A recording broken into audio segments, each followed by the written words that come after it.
Thinking, we already had a song, so what's Brandon doing up there? Well, apparently Dana wrote my name on the wrong line, so he had it down one. No, just kidding. So let me ask you a question. Would you say that you're happy? And so people desire to be happy, right? We see that. We see sometimes people turn to that one thing. You know, sometimes it's things that aren't so good. It might be alcohol or drugs or, things that they're searching, right? People are hungry. They want to be happy.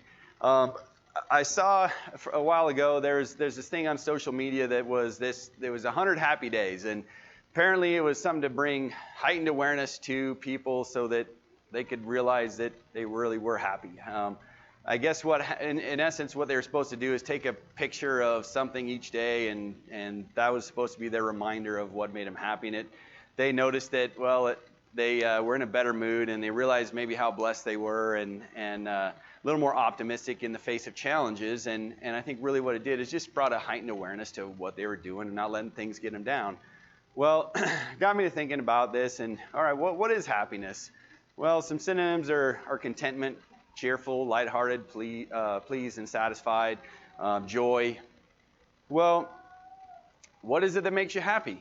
And as I kind of was going through this, I thought, well, I think a lot of people would say a little bit of money, a family, a good job, a car, friends, right? Those things can make you happy, and it seems like that's good stuff to have. But then if we keep thinking about it, well, lots of people have that stuff, right? We've got some of the things on that list, but we still see people, and maybe some of us today are even, but I'm not really happy, right? I've got this stuff, but it's just not really there. Well, why is that? I think it's partly because, life gets challenging, and it gets tough, and I'm not always in control.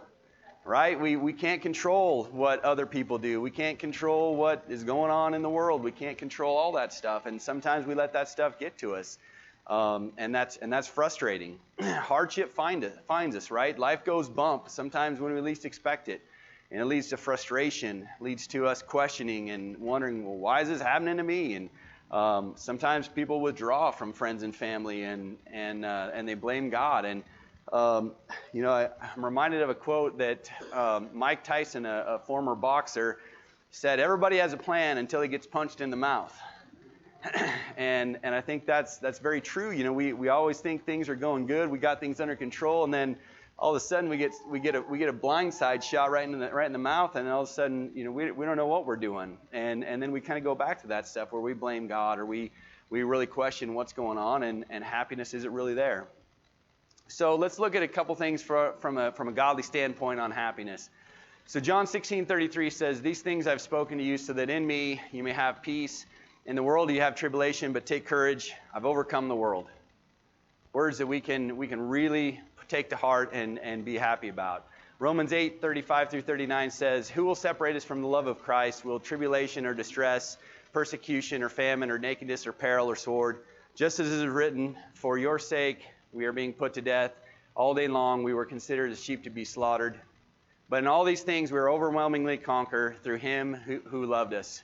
For I am convinced that neither death, nor life, nor angels, nor principalities, nor things present, nor things to come, nor powers, nor height, nor depth, nor any created thing will be able to separate us from the love of God, which is in Jesus Christ our Lord."